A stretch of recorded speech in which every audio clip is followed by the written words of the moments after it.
Avez-vous déjà réfléchi à la façon dont les premiers instants de votre journée peuvent façonner tout ce qui suit? Croyez-vous que votre routine matinale puisse être une porte d'accès à la direction et protection divine? Mes amis, aujourd'hui nous nous embarquons pour un voyage qui fait vibrer l'âme à travers le psaume 5. Ce psaume est plus qu'un simple ensemble de versets bibliques. C'est une prière du matin. Lorsqu'il est bien compris et appliqué, il peut inviter la direction et la protection de Dieu dans votre vie. Je ferai aussi une puissante prière avec vous au nom de Jésus. Ouvrez votre cœur pour recevoir ces bénédictions. Le psaume 5 est comme une tasse de café spirituel du matin qui réveille nos âmes et nous prépare pour la journée à venir. Ce psaume nous enseigne le pouvoir de commencer notre journée avec Dieu, en recherchant sa direction, sa protection et sa sagesse pendant que nous faisons face à ce qui vient sur notre chemin. Il nous rappelle que même quand nous sommes entourés de défis ou de personnes qui nous veulent du mal, Dieu est avec nous. En nous connectant avec Dieu dès le matin, nous donnons le ton pour une journée remplie de ses bénédictions, sa joie et sa faveur. Ce psaume n'est pas seulement de la poésie, c'est une promesse de Dieu qui nous dit que quand nous nous tournons vers lui, surtout au début de notre journée, nous nous armons d'outils divins qui feront de chaque moment un moment victorieux.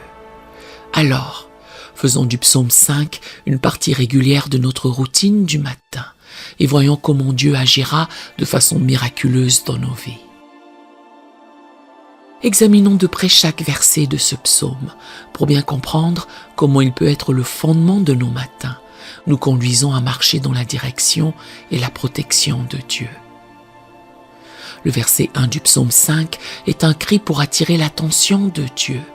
Il dit « Prête l'oreille à mes paroles, ô Éternel, écoute mes gémissements. » Le psalmiste commence par un cri à Dieu pour qu'il écoute ses paroles et ses pensées. C'est plus que simplement dire « Hey Dieu, es-tu là ?» C'est une supplication sincère pour obtenir l'attention divine. Mes amis, quand nous nous réveillons le matin, avant de faire défiler nos réseaux sociaux ou de vérifier nos courriels, notre première préoccupation devrait être d'accorder à Dieu toute notre attention.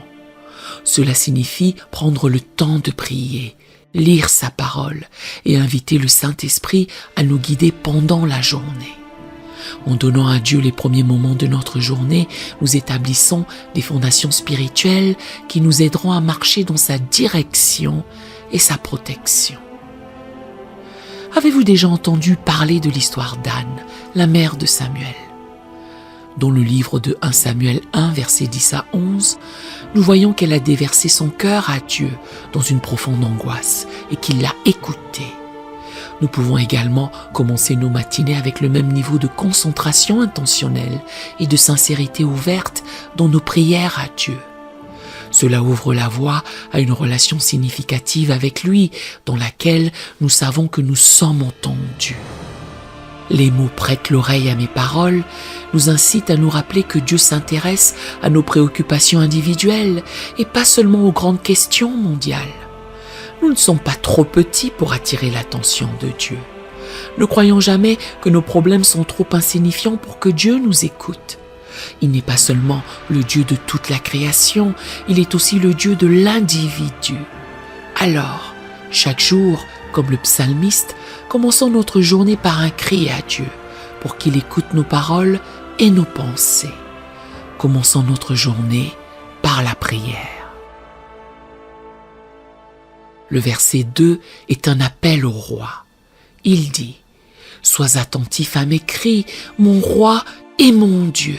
C'est à toi que j'adresse ma prière. » Notez que le psaume fait référence à Dieu à la fois comme roi et comme Dieu, mettant en évidence les deux aspects de la nature de Dieu, sa souveraineté et sa divinité.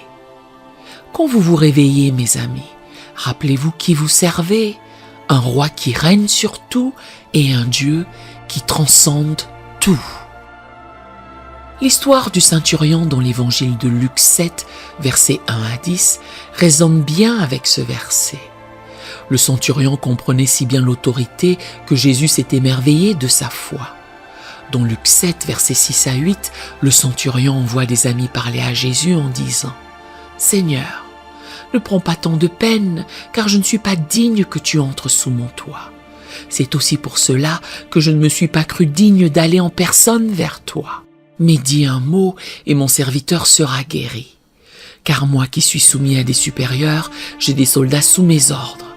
Et je dis à l'un, va, et il va. À l'autre, viens, et il vient. Et à mon serviteur, fais cela, et il le fait. » Cette déclaration reflète la profonde compréhension qu'a le centurion de l'autorité. Il reconnaît que, de même qu'il commande à ses subordonnés qu'ils obéissent, de même, Jésus a l'autorité d'ordonner la guérison et de la voir s'accomplir. C'est pourquoi Jésus s'est émerveillé de sa foi. Mes amis, reconnaître l'autorité de Dieu chaque matin lui donne la place qui lui revient dans nos vies, et cela aligne notre journée sur sa divine direction. En outre, lorsque nous disons « C'est à toi que j'adresse ma prière », comme le dit le psalmiste dans ce verset, nous faisons un choix. Face à toutes les distractions qui se disputent notre attention matinale, nous prenons la décision consciente d'adresser nos prières à Dieu. Il ne s'agit pas d'un rituel, mais d'une relation. Le verset 3 parle du bon timing et des attentes. Éternel, le matin tu entends ma voix, le matin je me tourne vers toi et je regarde. Nous devons comprendre que le matin est un moment spécial. Il y a quelque chose dans le calme et la tranquillité qui en fait le meilleur moment pour chercher Dieu. Regardez l'histoire de Marie-Madeleine, visitant le tombeau de Jésus tôt le matin. Ce récit se trouve dans Jean 20, versets 1 à 18. Sa dévotion et son lever matinal l'ont amenée à être la première à voir le Seigneur ressuscité. Commencer notre journée avec Dieu peut conduire à des rencontres divines auxquelles nous ne nous attendions pas. Le psalmiste ne se contente pas de prier, il lève les yeux en anticipant une réponse. C'est une leçon sur la manière d'approcher Dieu avec nos préoccupations. C'est une chose de demander l'aide de Dieu, c'en est une autre de vivre dans l'attente de son intervention divine. Chers amis, cette attitude d'attente peut changer la façon dont vous vivez votre journée. Vous ne vous contentez pas de recevoir passivement, mais vous êtes à l'affût des conseils et de la protection de Dieu. Vous attendez la faveur et les bénédictions de Dieu. Les versets 4 à 6 nous rappellent que Dieu méprise le mal. L'Écriture nous dit « Car tu n'es point un Dieu qui prenne plaisir au mal. Le méchant n'a pas sa demeure auprès de toi. Les insensés ne subsistent pas devant tes yeux. Tu hais tous ceux qui commettent l'iniquité. Tu fais périr les menteurs. L'Éternel abhorre les hommes de sang et de fraude. » Ici, le psalmiste met en évidence la pureté et la justice de Dieu. En d'autres termes, il dit « Dieu, je sais qui tu es saint et juste. » Reconnaître le caractère de Dieu chaque matin est important, car cela aide à établir la norme pour nos actions tout au long de la journée. Avez-vous déjà réfléchi à l'histoire d'Ananias et de Saphira dans le Nouveau Testament? Leur récit se trouve dans le livre des Actes des Apôtres, chapitre 5, versets 1 à 11. Ils ont menti au Saint-Esprit et ont été immédiatement jugés. Ce jugement ne fut pas donné parce que Dieu n'est pas aimant, mais parce que Dieu est saint. Lorsque nous commençons notre matinée en reconnaissant la sainteté de Dieu, cela nous rappelle que nous devons marcher dans l'intégrité et la justice. Souvenons-nous de ceci. Notre Dieu est un Dieu juste. Il est contre la méchanceté sous toutes ses formes. Lorsque nous nous associons à lui le matin, nous choisissons le camp de la justice, et c'est là l'endroit le plus sûr et le plus puissant où se trouver. Le verset 7 parle du lieu de culte. Il dit « Mais moi, par ta grande miséricorde, je vais à ta maison, je me prosterne dans ton saint temple avec crainte. » Entrer dans la maison de Dieu évoque non seulement les églises ou synagogues physiques, mais aussi un espace sacré dans nos cœurs où nous permettons la présence de Dieu. Le psalmiste parle de venir par une grande grâce et crainte, soulignant la crainte et la révérence que nous devrions avoir lorsque nous cherchons Dieu. Pensez à l'histoire de Zachée, dans Luc 19, versets 1 à 10. Il avait tellement besoin d'une rencontre divine qu'il a grimpé sur un arbre. Lorsque Jésus s'est invité dans la maison de Zachée, celle-ci est devenue une maison remplie de la miséricorde de Dieu. Chaque matin, invitez Jésus dans la maison de votre cœur. Ouvrez-vous à ses enseignements, à son amour et à sa grâce miséricordieuse. Remarquez aussi que le psalmiste parle d'adoration envers le temple saint. Il ne s'agit pas seulement de chanter des chansons. Mes amis, l'adoration est un mode de vie.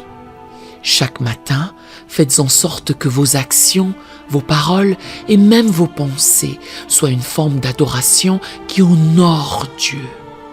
Romains 12, verset 1 nous rappelle « Je vous exhorte donc, frères, par les compassions de Dieu, à offrir vos corps comme un sacrifice vivant, saint, agréable à Dieu, ce qui sera de votre part un culte raisonnable. » Ce verset souligne l'importance de consacrer non seulement notre moi spirituel, mais aussi notre corps physique au service et à la gloire de Dieu.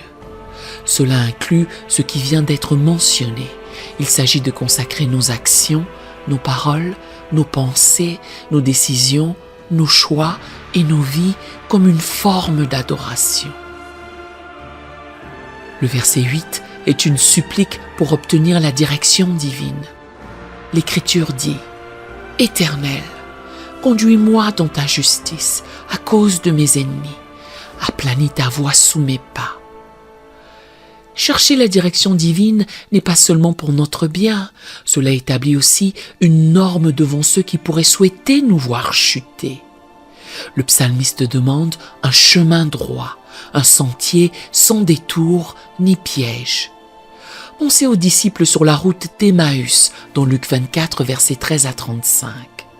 Bien qu'ils aient d'abord marché dans la déception et la confusion après la crucifixion de Jésus, leur chemin est devenu clair lorsqu'ils ont reconnu le Christ ressuscité.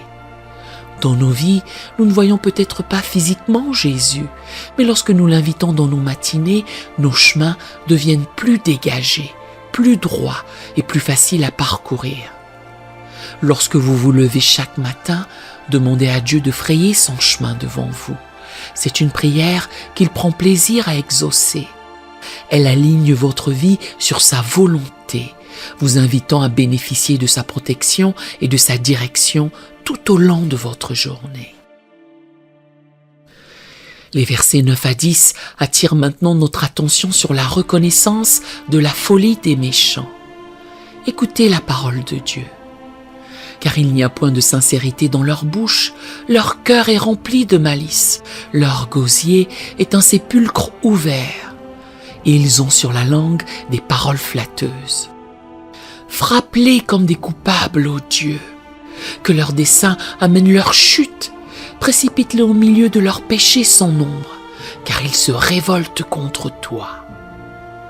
Le psalmiste ne nie pas la réalité du mal dans le monde. Il y a ceux dont les intentions sont loin d'être nobles. En reconnaissant cela, il souligne aussi pourquoi s'aligner sur Dieu est essentiel. Prenons l'histoire d'Acan dans le livre de Josué, chapitre 7. Son péché caché a entraîné la calamité pour les Israélites. Ce n'est que lorsque le péché a été exposé et sanctionné que le peuple a retrouvé son équilibre spirituel. De même, le fait de reconnaître les influences de la méchanceté et de prier contre elles établit les limites de la protection de Dieu dans nos vies. Enfin, les versets 11 à 12 mettent l'accent sur la promesse de joie et de protection. Ils disent « Alors, tous ceux qui se confient en toi se réjouiront. Ils auront de l'allégresse à toujours et tu les protégeras. Tu seras un sujet de joie pour ceux qui aiment ton nom. Car tu bénis le juste, ô Éternel. Tu l'entoures de ta grâce, comme d'un bouclier. Quelle puissante conclusion de ce beau psaume! Le psalmiste résume les avantages de mettre notre confiance en Dieu: la joie, la protection et la faveur. Ce ne sont pas que des concepts abstraits, mais des expériences quotidiennes qui viendront quand nous donnons la priorité à Dieu chaque matin. Considérez l'histoire de Josaphat et du peuple de Juda dans 2 Chroniques chapitre 20. Ils ont fait face à une grande armée, mais ont choisi de mettre leur confiance en Dieu. Quel en a été le résultat? La protection divine et une victoire écrasante. Leur joie était indicible et la faveur de Dieu évidente. Mes chers amis, le psaume 5 est un guide spirituel complet pour introduire la protection divine, la sagesse et la joie dans votre journée. Alors que nous faisons face à aujourd'hui, portons l'essence du psaume 5 dans nos cœurs. Avec Dieu comme guide et protecteur, nous sommes imbattables. Si Dieu est pour nous, qui sera contre nous? Maintenant, à tous ceux qui m'entendent, allons vers le Seigneur dans la prière. Je voudrais que vous fassiez cette prière avec moi pour que vous puissiez en recevoir toutes les bénédictions. Prions notre Dieu plein de grâce et de miséricorde.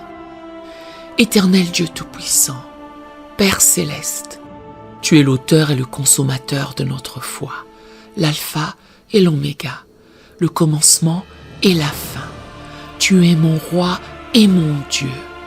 J'honore et loue ton saint nom. Je te remercie pour le don de la vie et de tes bénédictions. Ton amour durera toujours et tes compassions se renouvellent chaque matin. Seigneur, je viens devant toi humblement, avec action de grâce et louange. Je suis reconnaissant pour la joie de ton salut et pour ta faveur qui m'entoure comme un bouclier. C'est la journée que l'Éternel a faite. Qu'elle soit pour moi un sujet d'allégresse et de joie. Je te demande de pardonner mes péchés et mes manquements. Purifie-moi de toute injustice, comme je pardonne aussi à ceux qui m'ont offensé. Au nom de Jésus, je répudie tous les plans de l'ennemi pour me faire dérailler, moi et mes proches. Je déclare que les plans et pièges de l'ennemi seront réduits à néant. Père, guide-moi dans toutes mes voies, alors que je ne m'appuie pas sur ma sagesse et que je te reconnais dans toutes mes voies. Je prie pour tes continuelles bénédictions dans ma vie. Que ce jour soit rempli de miracles inattendus, de rencontres divines et d'opportunités qui viennent de toi seul. Qu'il y ait une abondance dans chaque domaine de ma vie, spirituellement, émotionnellement, professionnellement, amoureusement, physiquement et financièrement. Seigneur, je te suis reconnaissant que ton désir est que je prospère et m'épanouisse dans cette vie, comme mon âme prospère en toi. À mesure que je prospère, fais de moi un canal de bénédiction pour les autres et une contribution à l'avancement de ton royaume sur terre. Je prie aussi pour la guérison. Touche chaque partie de mon corps qui a besoin de ton contact divin. Que ta vertu de guérison coule à travers moi, du sommet de ma tête à la plante de mes pieds, au nom de Jésus. Alors que je présente mes proches devant toi, puissent-ils connaître ta grâce, ton amour et ta paix. Touche nos cœurs et délivre-nous de tout mal. Père, tandis que je dis cette prière avec tous ceux qui m'écoutent, je te remercie pour chaque cœur qui s'humilie devant toi en ce moment. Nous avons tous besoin de ta direction. Éclaire notre sentier et dirige nos pas. Père, tu es notre bouclier et notre forteresse. Couvre-nous de tes ailes et entoure-nous d'une haie protectrice. Protège-nous dans nos allées et venues. Nous déclarons que par les meurtrissures de Jésus, nous sommes guéris et nous demandons que ta main guérissante soit sur nous. Père Céleste, alors que nous attendons tes bénédictions, nous te sommes reconnaissants pour ta joie, ta direction divine, ta faveur et ta protection. Merci Seigneur d'entendre et d'exaucer ma prière, au nom puissant de Jésus. Amen. Nous aimerions vous donner l'opportunité de faire de Jésus le Seigneur de votre vie. Voulez-vous bien prier avec moi? Dites Seigneur Jésus, je me repens de mes péchés. Viens dans mon cœur. Je fais de toi mon Seigneur et Sauveur. Et merci Seigneur pour le baptême du Saint-Esprit en moi. Dans le nom de Jésus. Par cette simple prière, nous croyons que le Saint-Esprit vous conduit sur le chemin de la nouvelle naissance. Allez dans une bonne église qui est fondée sur la parole de Dieu, passez par les eaux du baptême et donnez à Dieu la première place. N'hésitez pas à laisser vos requêtes de prière dans la section des commentaires pour que nous les présentions à Dieu pour votre bénédiction et victoire. Nous invitons humblement tous les croyants sur YouTube et dans le monde entier à se joindre à nous dans la prière pour vous dès qu'ils verront votre commentaire. Sachez que même si vous ne voyez pas de réponse à votre requête, nous avons prié pour vous. Nous portons activement chaque requête à Dieu en accord avec sa volonté. Tenez-vous ferme dans la foi avec nous pendant que nous prions. À Dieu soit toute la gloire. Que la grâce et la paix de notre Seigneur Jésus-Christ soient avec vous tous.